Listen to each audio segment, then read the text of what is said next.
pamit, tapi jangan di depan anak.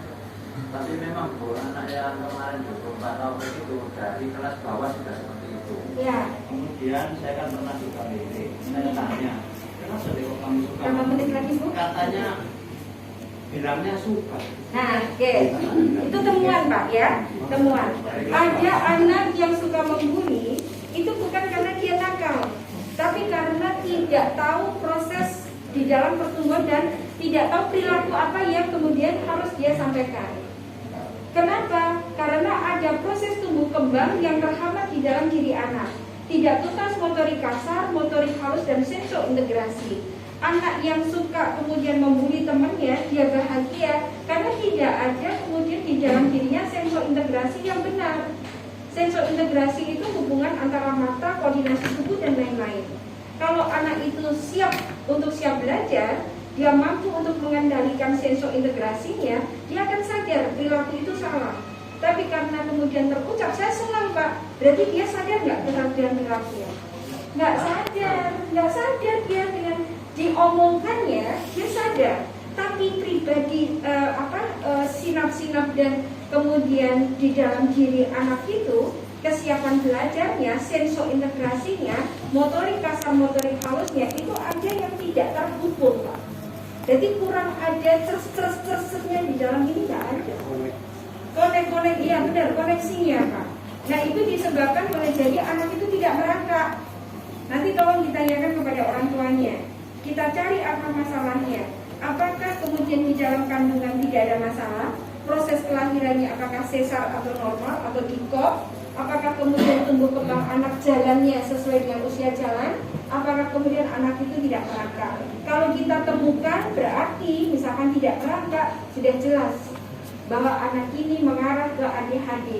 Anak ADHD adalah anak yang tidak tahu bagaimana proses berperilaku yang baik kepada orang yang ada di sekitarnya. Penyelesaiannya adalah dengan psikolog.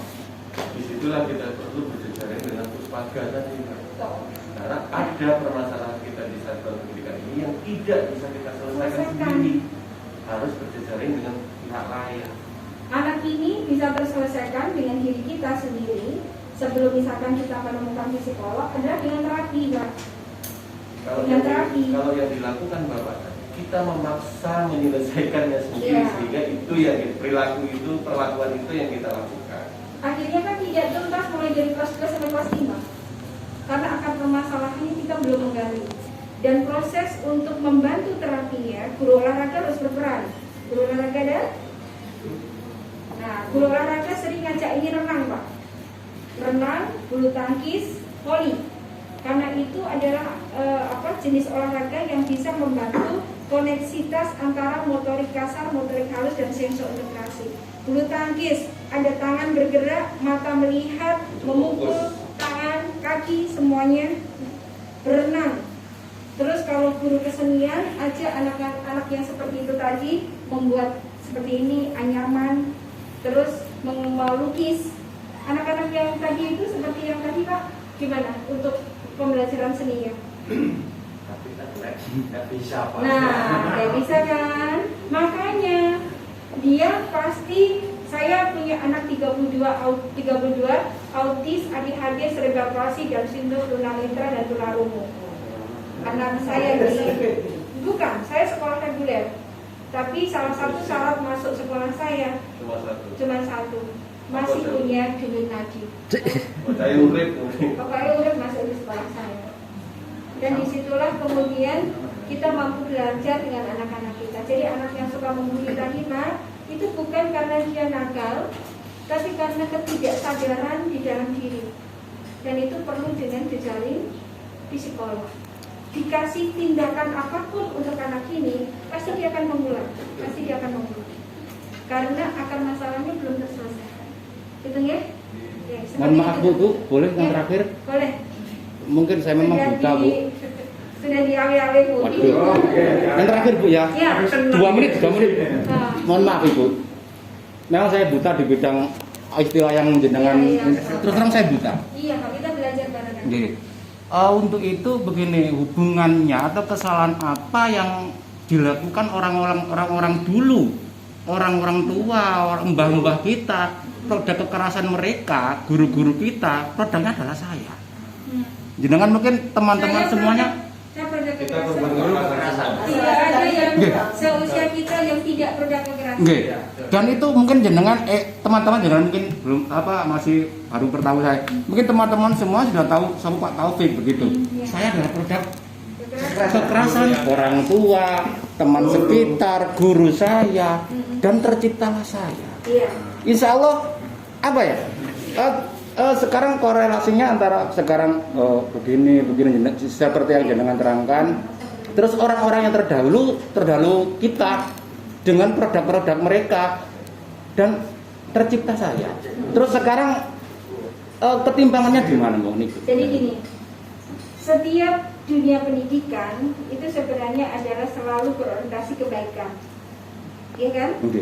Tapi ada beberapa perilaku yang pada akhirnya mengakibatkan kesalahan di dalam emosional dan mental seseorang. Cerdas itu kan ada dua, cerdas intelektual dan cerdas mental serta cerdas emosional. Di dalam membangun cerdas mental dan emosional inilah yang bisa menjadikan seseorang punya empati, punya rasa memahami apa yang dirasakan oleh orang lain, bisa berbuat semua hal itu dalam hal kebijakan, bijak. Tetapi dengan beberapa perilaku yang sudah diberikan kepada orang keluarga kita, jika seseorang tersebut tidak punya daya lenting yang baik, maka tetap akan melakukan sebuah kekerasan. Tapi jika seseorang pernah mendapatkan kekerasan, tapi mempunyai karunia yang diberikan oleh Allah, daya lenting baik. Daya lenting baik itu mampu menerima, mampu menangkap, mampu mencerna, kemudian mampu untuk merubah. Pada akhirnya orang tersebut akan tetap menjadi orang baik. Tapi pasti ada satu hal yang tidak bisa hilang. Bapak pada saat saya itu korban, jantungnya tadi Bapak berdetak lebih kencang. Kenapa? Ingatan dulu menjadi korban kekerasan. Korban kekerasan, Bu. Korban kekerasan tadi masih ingat kan, Pak? Masih. Saya SMP pernah ditampar guru saya. Jika saya menceritakan perilaku guru saya itu, jantung saya masih berdetak kencang. Dan itu tidak bisa saya lupakan seumur hidup saya. Saya sudah bisa memaafkan bapak saya pelaku kekerasan. Saya bisa memaafkan almarhum bapak saya. Tapi perilaku kekerasan yang beliau berikan kepada saya, sampai detik ini saya tidak bisa melupakan. Sehingga daya lenting perlu untuk seseorang. Daya lenting itu bisa diterapi. Jika kita korban sebagai korban kekerasan,